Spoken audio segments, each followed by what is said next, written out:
Hey folks, this is me, Vishwas Narayan. I'm with Siddharth Singh, one of the most energetic Spring Boot developers. You don't feel that energy in any of the Spring Boot guys because it's a pain, by the way. It's very big pain. And don't worry, Spring is another complexity there. He is saying servlet. I'm not going to write once again, but I'm going to make sure that we both do the session and we both completely give our insights for all the things that is required to make you a Spring Boot. And also there is .NET Hustle series, which is happening in Azure Developer Community. Do check it out there. And we are right on spot. And this is Siddharth saying, and over to you, Siddharth. The show is yours. And make sure that you really give a compiled version of all the things that you wanted to say for the spring. And all your experiences demystified in one session. So over to you, brother. So share your screen. We'll just go on with the session. So first thing, thank you for inviting me here, Vishwas. And second, I would, after I give you the session, you will realize why I would not write servlet code ever. That's the full point of this session. Yep, that's always there. So yes. 1 second.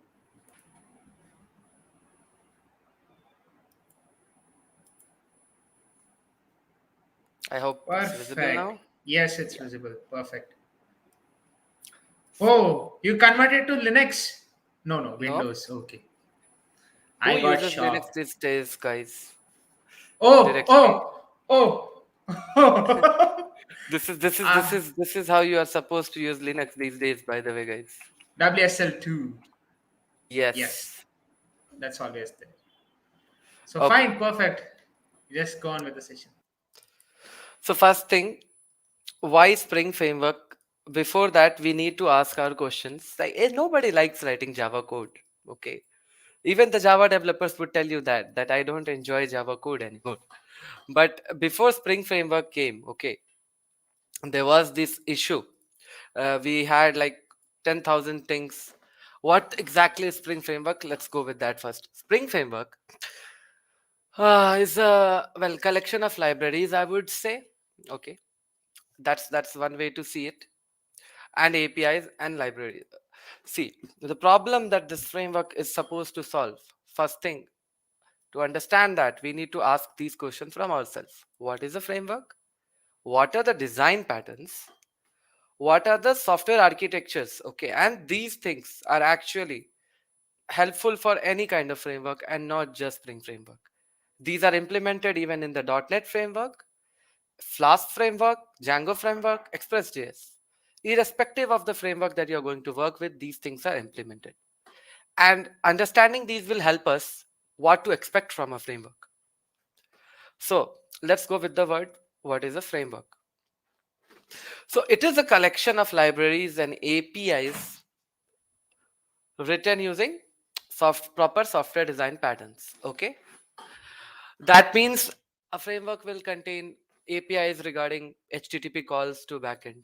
Okay, you want to connect to a database, you need to write a lot of code. No, you don't. Not anymore. Present the Why? screen, Because bro.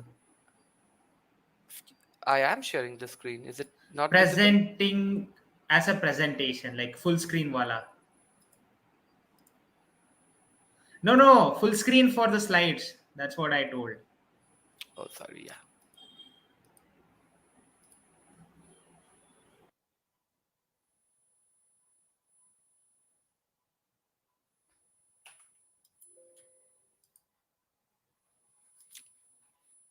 It's okay. Late. So,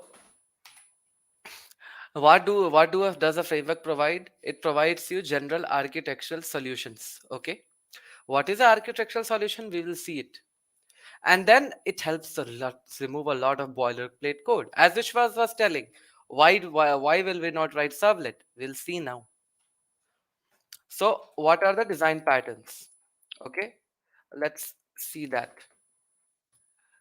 When we were developing software architectures, there are certain patterns that are involved and they solve a lot of problems. I'll tell you what. What if we write a class for Java or in Python, okay, and it takes in a file for data. Tomorrow, what if you want to switch the file? and you want to take the data from a database. Will you go back and change all the code that was dependent on the file? Well, you should, because you hard coded it, right? So there's this can be solved using a design pattern. We will design the classes in such a way that even if the backend structure changes, the API that's exposed to us will still remain the same. We'll ask the data, but we will not know how it's taking the data. Okay. Tomorrow it can change from file to database to a remote database like Azure data. And still, the front end library, the function will still remain the same. And we will not know. With a software upgrade from 2 to 3, this can change. And this is one of the things that one needs to learn to implement software technologies. This is a very, very common pattern that's used a lot even in .NET framework, Spring framework, anywhere else. What this is a design pattern that allows you to create classes, okay? An object class. Like you pass in some parameters, it will create a new class for you depending on the parameters that you send. Like say you want to create an employee class. You want to pass only the ID. The new class that should be created should only contain the ID. You want to pass ID and the employee ID and the employee name. The new class that should be created should contain all these three. So you cannot create manually every single time, right? Especially when you have already deployed the software. This will cause issues. And tomorrow, what if you need another fourth class? Okay, how will you handle this? Then you will have to rewrite the all code, change the dependencies on your further code to adapt, and that is a lot of work. It can take up to 4 days, 5 days, even a weeks of work to just change one class. So we use a factory method pattern to generate classes. So this is one thing that we should learn as a software developer, especially enterprise software developer. All of these patterns, okay, many of them are like, this is called an observer pattern. This is used for event binding. Okay, what you might see these in the JavaScript world a lot. It's called a promises. Okay, observer pattern when you are developing front end applications. Okay, or asynchronous task. You are getting data from a server, HTTP client. The data is coming to you. Okay, and then it takes some time, like 10 seconds, 5 seconds, 1 second if the data is very small, 0.3 seconds. Till then, the software should wait, and it should not throw an error that the data is not available. The variable is not initialized. This is the pattern that has been used to implement such kind of communication. And all these things are used to develop libraries. Spring contains libraries that follow these patterns. If you understand what you are doing, you can expect the software to behave like this, the framework to behave in a certain manner, because these patterns have been implemented already in the Spring. That's one advantage why we use Spring.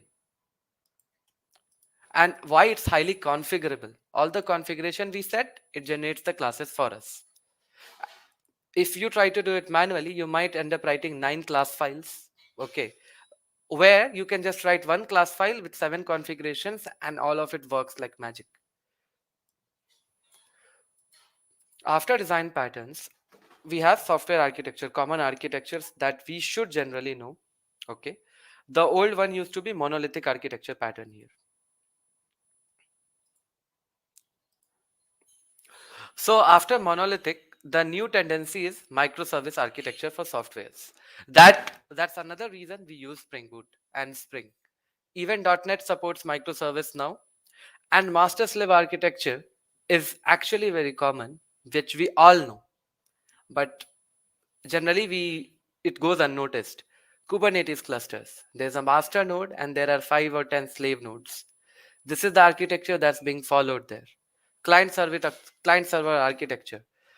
This is also a very common underlying architecture for software. It solves a problem.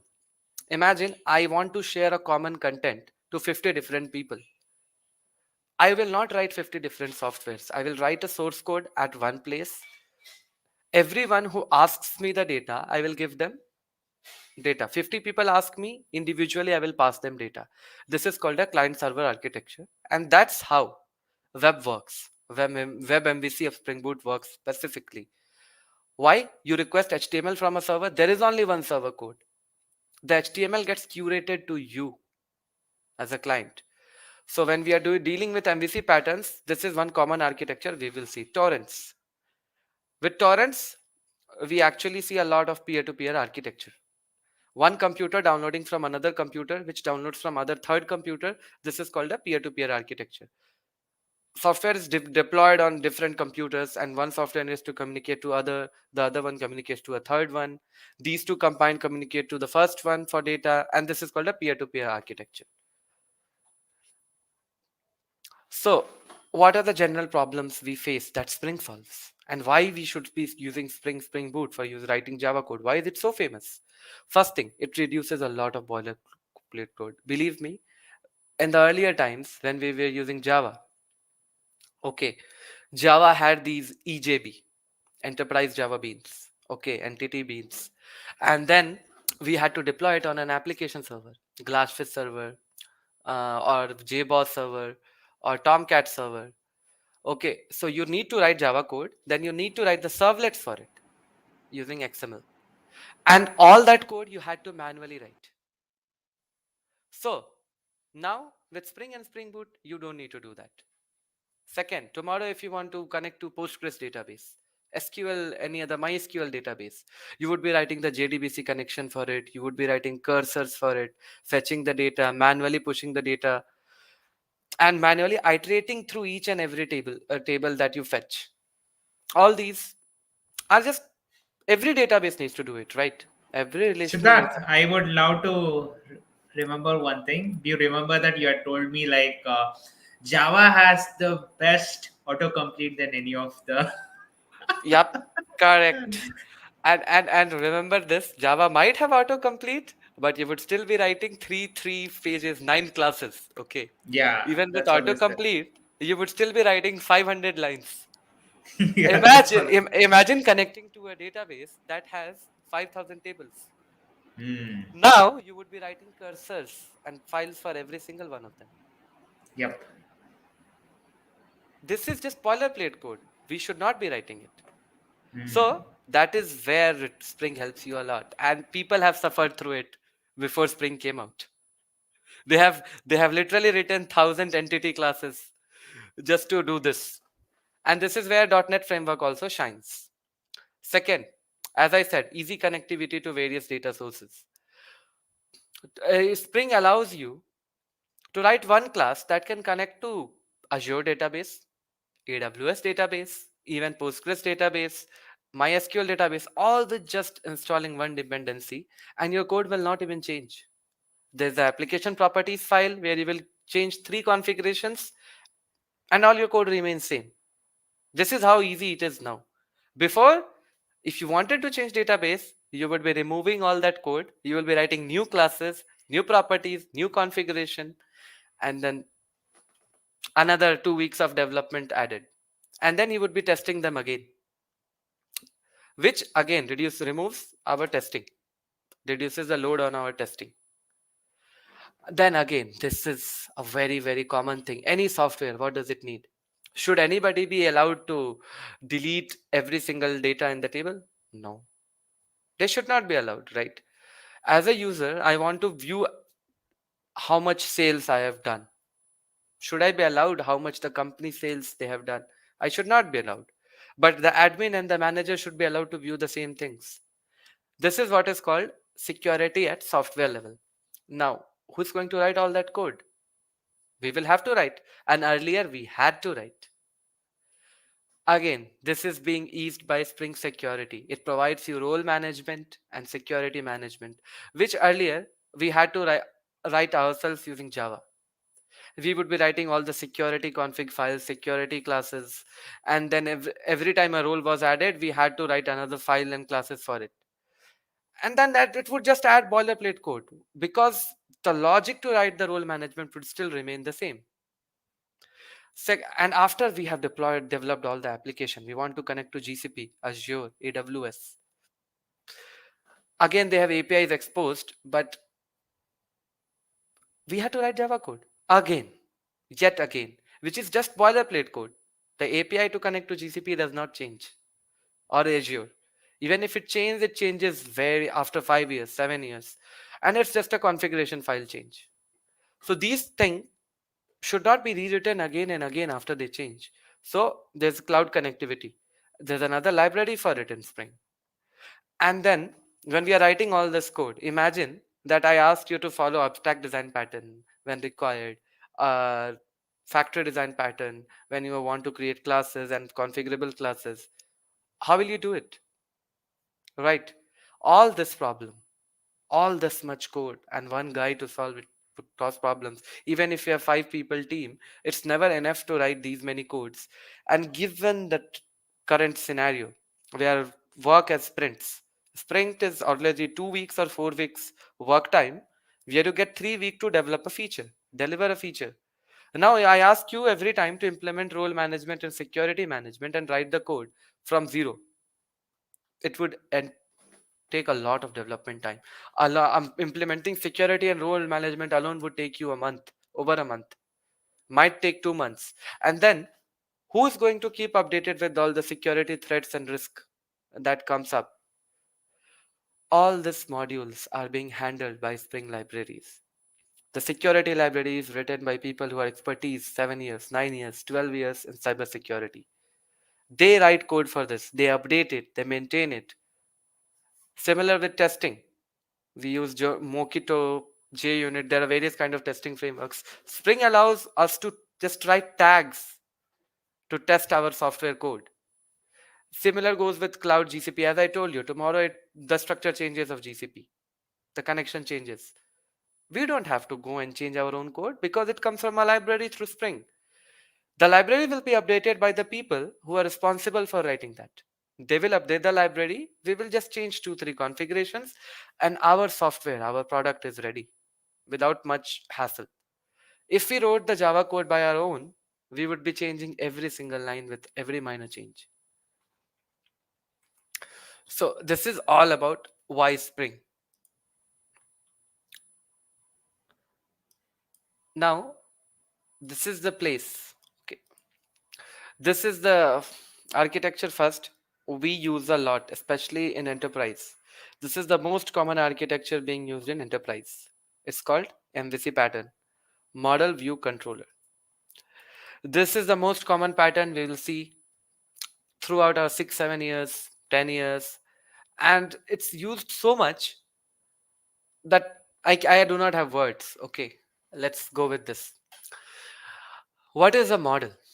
Model is the data model we are talking. When I say model, we mean the database. Okay, when we have a business solution, we create tables.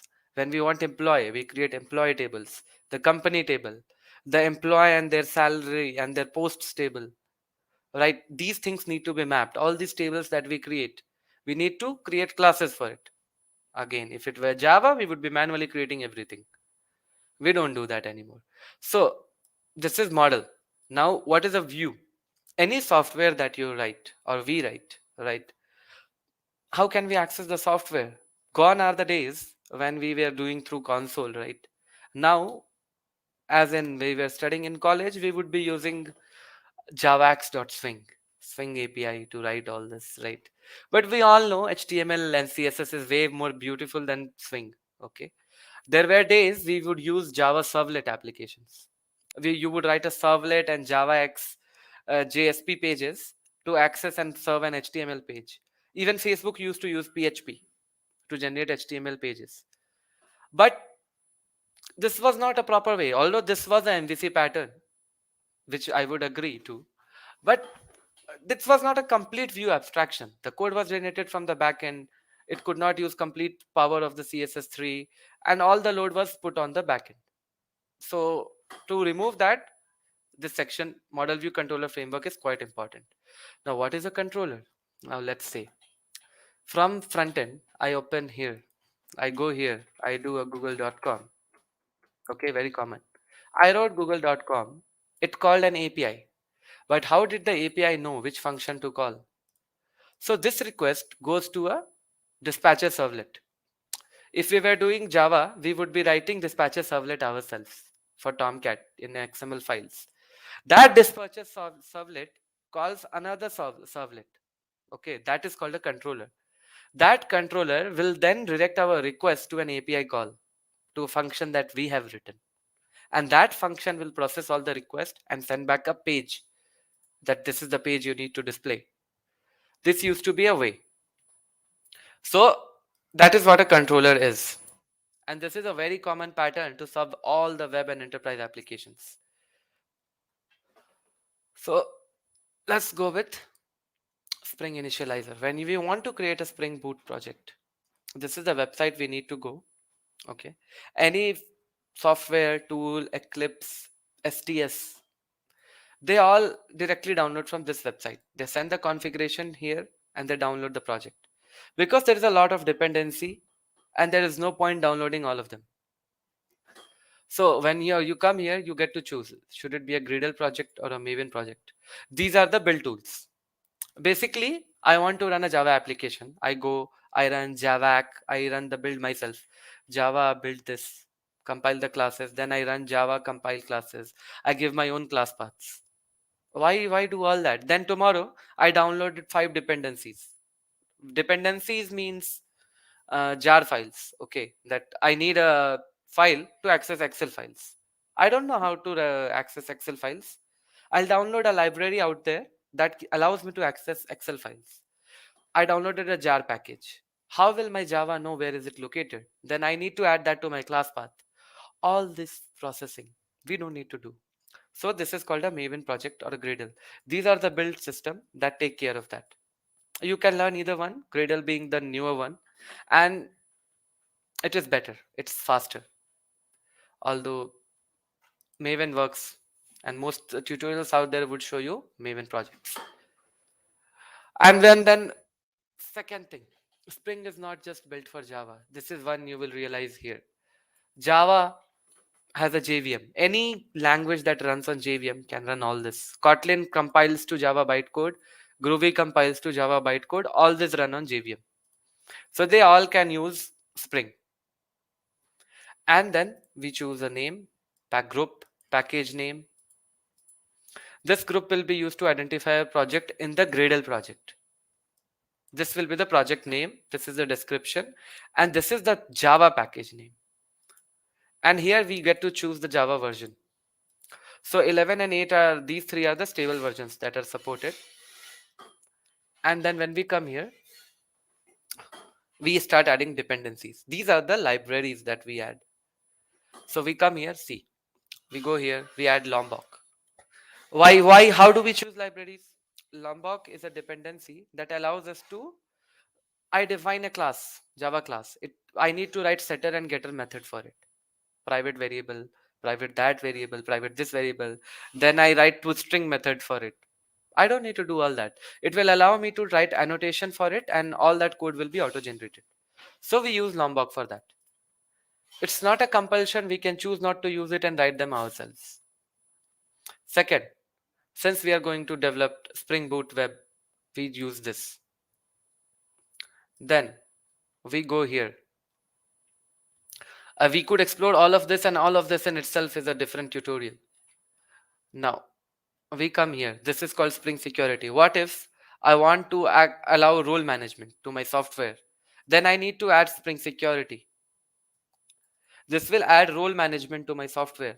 It will actually send you a website which will ask you for username and password to access the software. And this is highly configurable. And this is maintained by guys who are expertise at cybersecurity. Now we go next. We add, we go down. Now, when we go to SQL section, we see a lot here. See, we got JDBC API. We got Spring Data JPA, Spring Data JDBC, Spring R2BC, and a lot of it. See, Flyway, JOQ, and this is something different. I'll talk about this in a while. JOQ access layer and H2 database. MariaDB, it contains all of the major and the most common ones used are Oracle, Postgres, and MySQL. So we'll go with Postgres maybe. And then we go down. And of course, we would love to use Spring Data JPA. I'll tell why.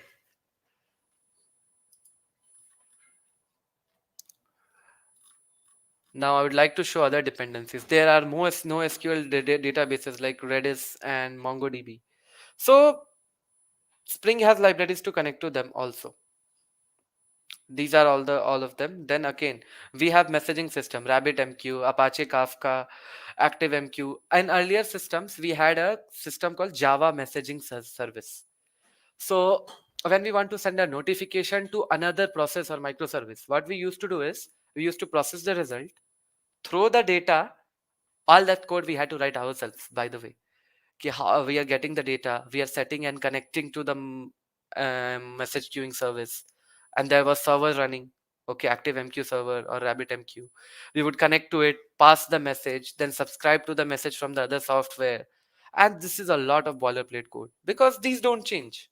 Okay, the only thing that changes is the server location, the username, password, and that's it. The message pushing and receiving remains the same. So all this is being provided just in the Spring library. And I remember the days I used to write like 3 classes, 4 classes just to do these and configure each of them separately. Similarly, there are a lot of testing, Spring Cloud, containers. But usually when we are starting with Spring, we will not touch these. See, the support for Google Cloud and Azure is also pre-built in Spring. We can see here Azure Active Directory is present here. Let's go. So when we do this, sorry, we have the option to just generate the code. If you generate the code, it will generate a this file, zip file, and we can download it anywhere we like. This is one way. I'll show you another way to do that.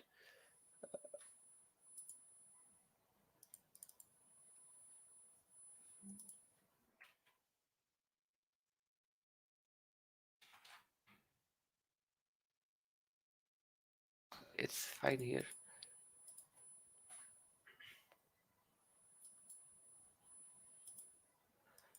What is there present inside it? Let's check out. See, there's a Gradle file. Then we have a source folder with main, test, Java resources.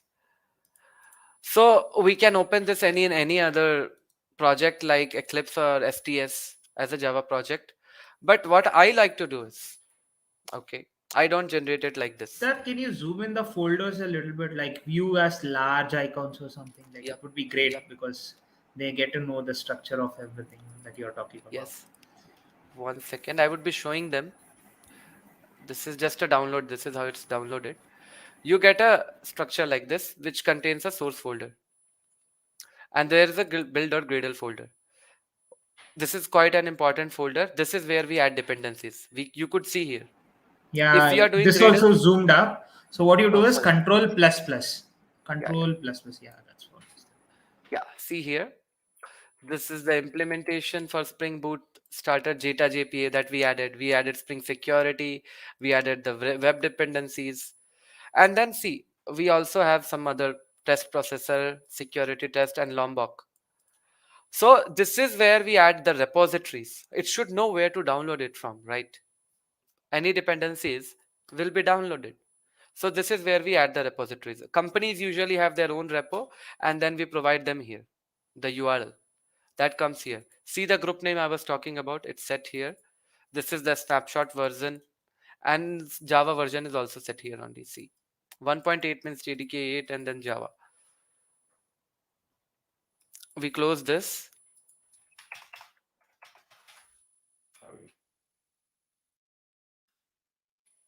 When we go here, and this folder contains the Gradle, the downloaded Gradle build system. So we generally don't have to download a separate Gradle for every time we want to build Spring. It will download it itself. To run this project, we can run it like this. Open it in any terminal. Just do a Gradle W and just skip tests. Sorry, my bad. Was giving a Spring command. Sorry, Linux command. Less dir. I'm not present where I thought I would be. Oh, sorry. That was my bad. I forgot that I was in a zip file.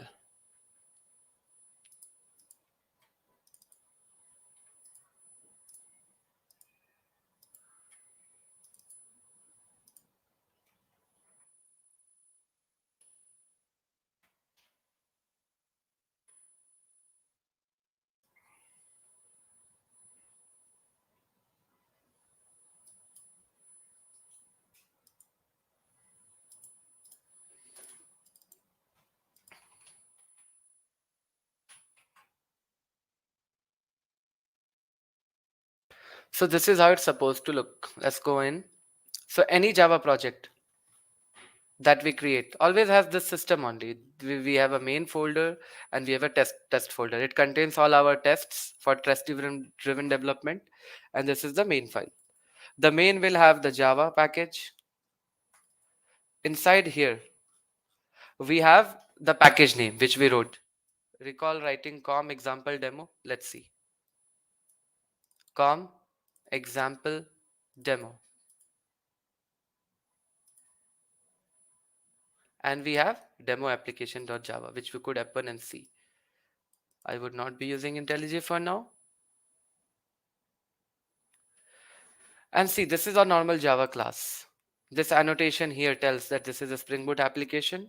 This is the dependency that's been added.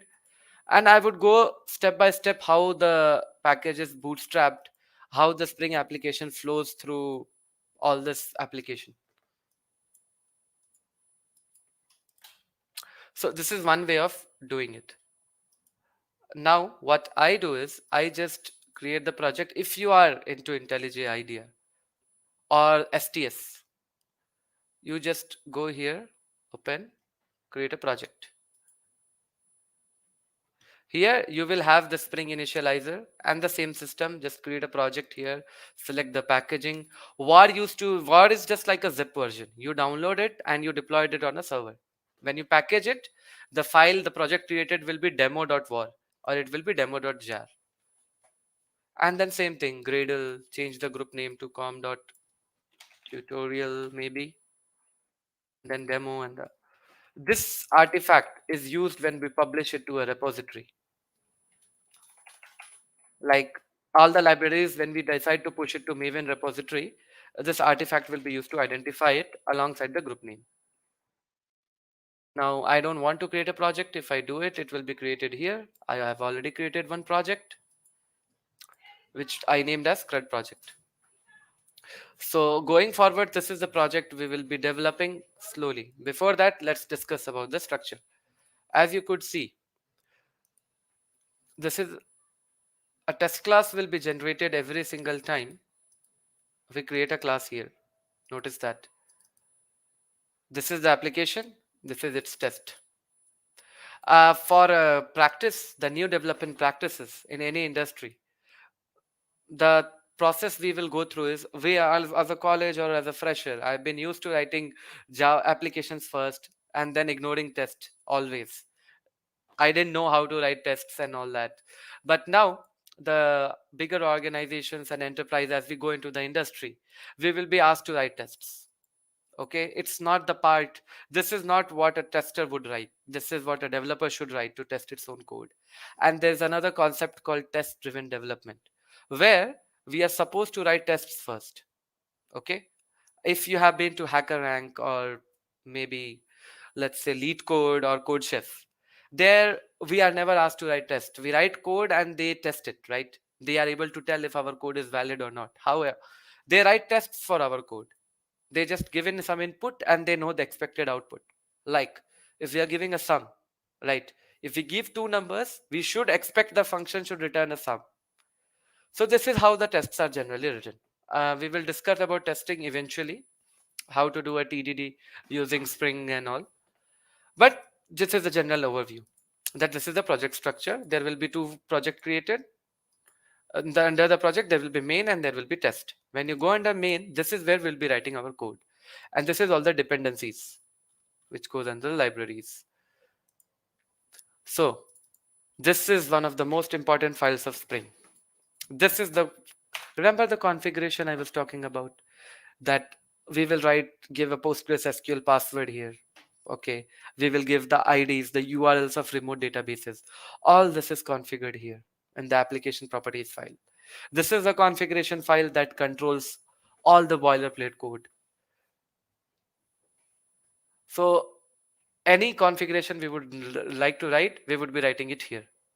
And then we would be accessing the code inside the Spring Boot, our Java code. I will show it later. This is like a resource file that stores all the variables. Now let's open this. Now, as you see, I have created 3 folders. First, this is the more important one. I was talking about model view controller. As you see, there is a controller folder. This is where I would be writing my servlet code. Okay, this is the model. This will contain all my employee database details. As you see, I have written an employee class, and this is how I was talking about Lombok. Remember, this is the Lombok triggers. Like, I want to generate getters. Okay, if I remove this tag, I will have to do it like this. For every single file, I will be writing like this: generate getter and setter C, and I would be selecting all the fields that I need the getter for.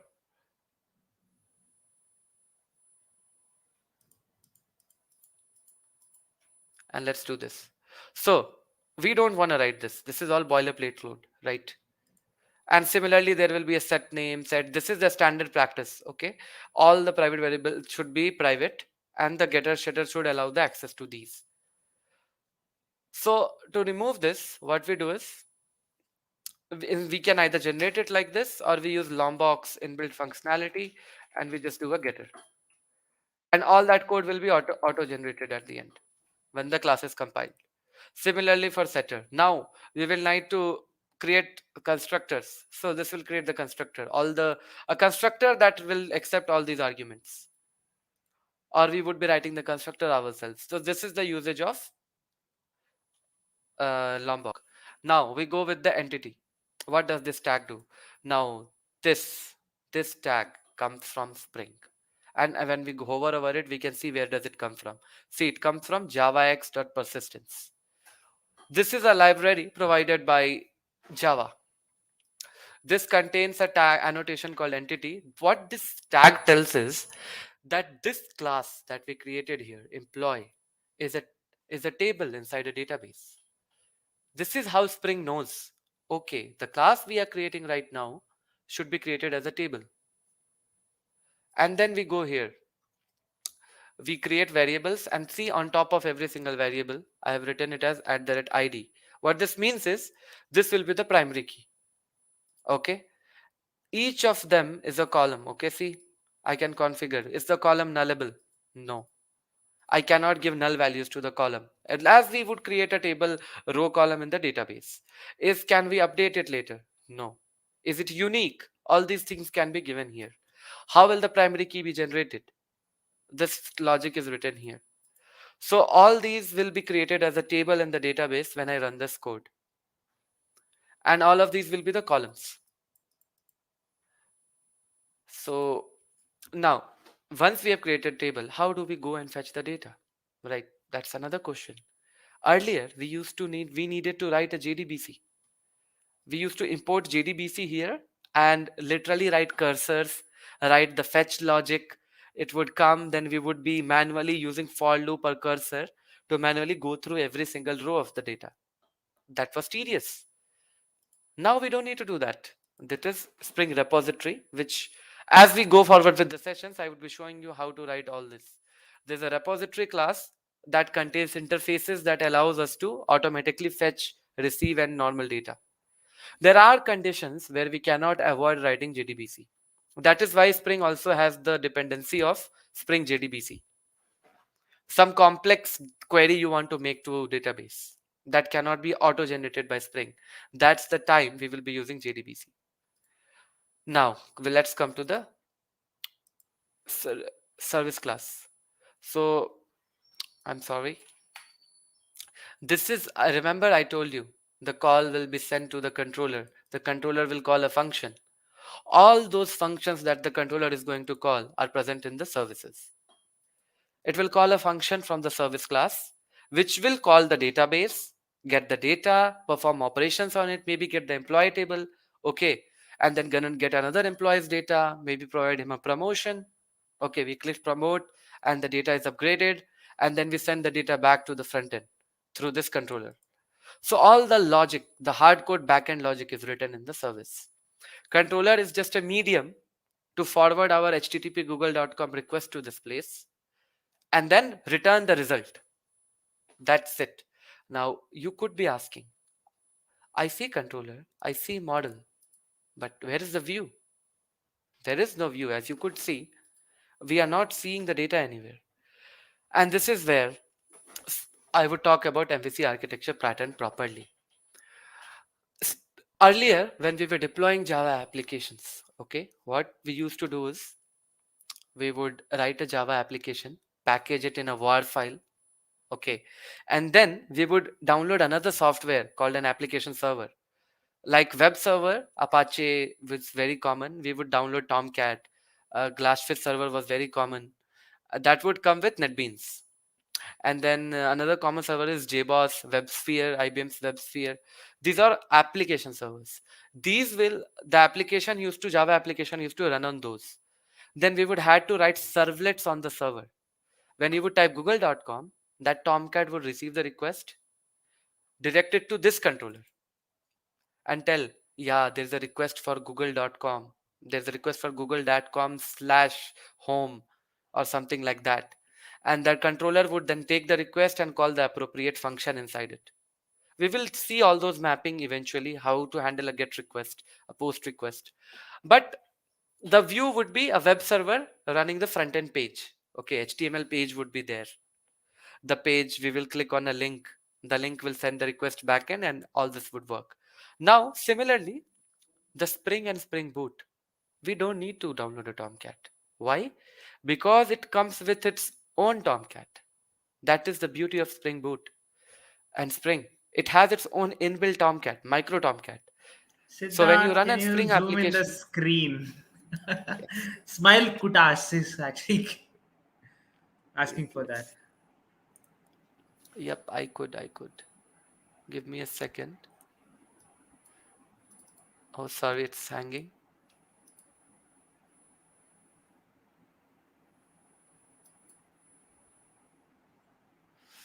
How could I zoom it? Control plus is not working. Let me find a way. I Okay. did control and scroll might work. Like try Yeah, that. let's trying that also. Control plus and these are not working. I do recall it can Control be zoomed. scroll. Scroll. Yep, Control it scroll didn't up. It it didn't didn't work. work. Wait, it should be here. अरे क्या कर सकते हैं भाई? Like they are all the typical developers who want very compact code to be seen at once, so can't help it. The code we would be seeing in the next sessions. We would need to understand Yeah. architecture. And now, similarly, we would be developing. I would be using Angular, by the way, to show you how front end and role management is done. Hmm. Arey, wait, bro. Go to the view. I think view tab might help you. Like view Yep. tab, like I remember. enter presentation mode, distraction free Nope. mode, These won't do. status. Oh, wait, 1 second. See, we should be a true developer and utilize the proper tools. See, how would I Google zoom it? Exactly. How to zoom. in IntelliJ. Control Shift A. Okay, I would do that, but this wouldn't zoom. Okay, I know the best way to do it.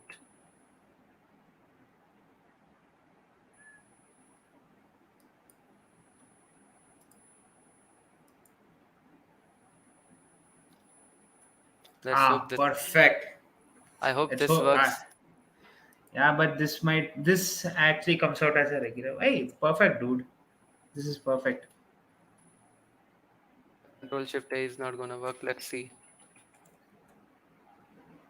I hope, is it visible now? Control or press Control Alt plus S to open IDE setting.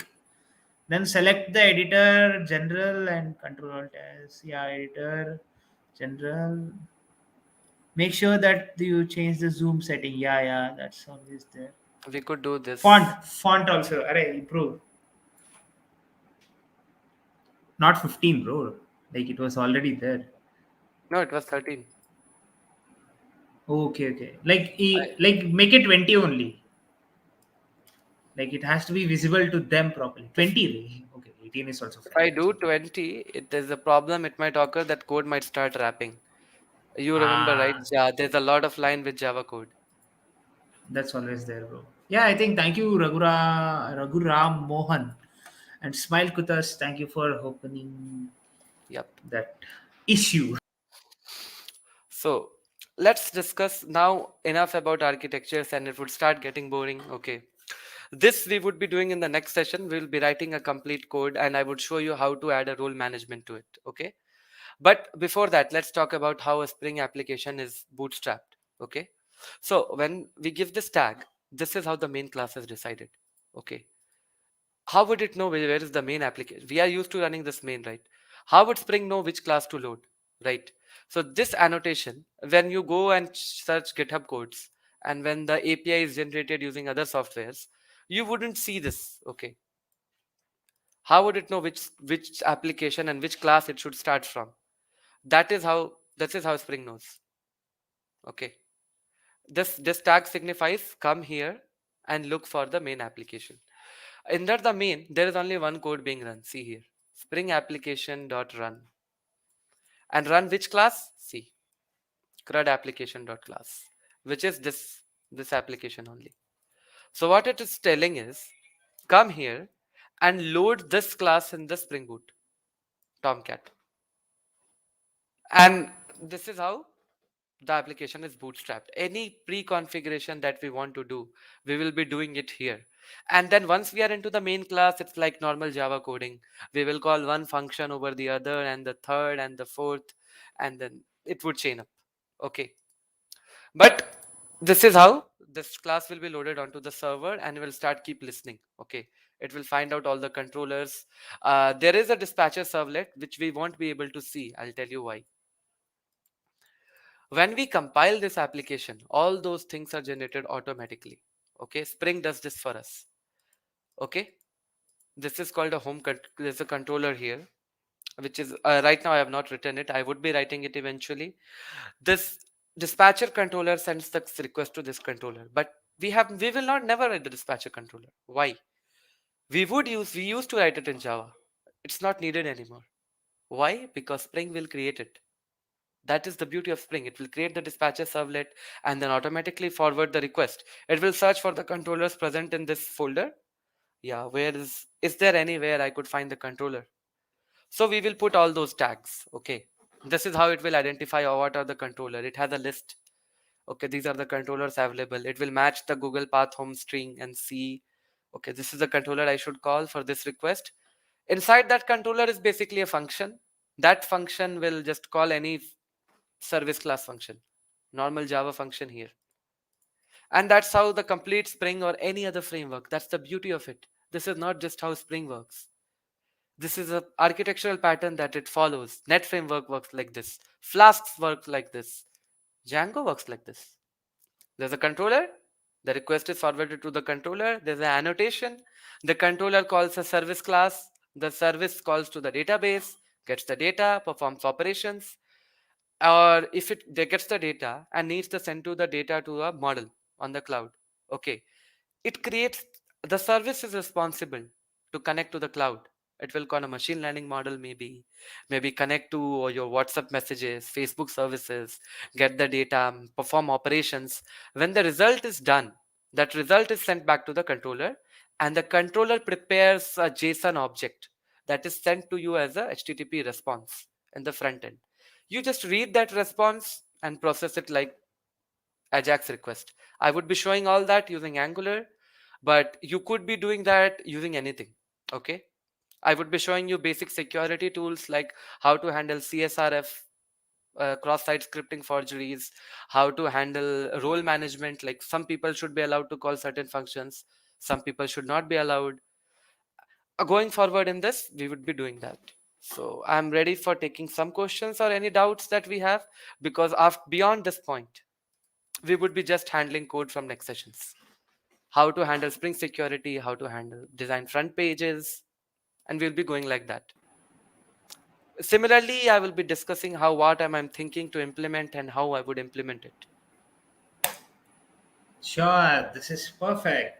So, hey folks, if you have any questions, please do drop it down in the comment section in the live chat, which is always there. So, it will always be there, or else please do reach out to Siddharth. Siddharth is an amazing person. You can reach out to him at any given point, Yep. ask him questions.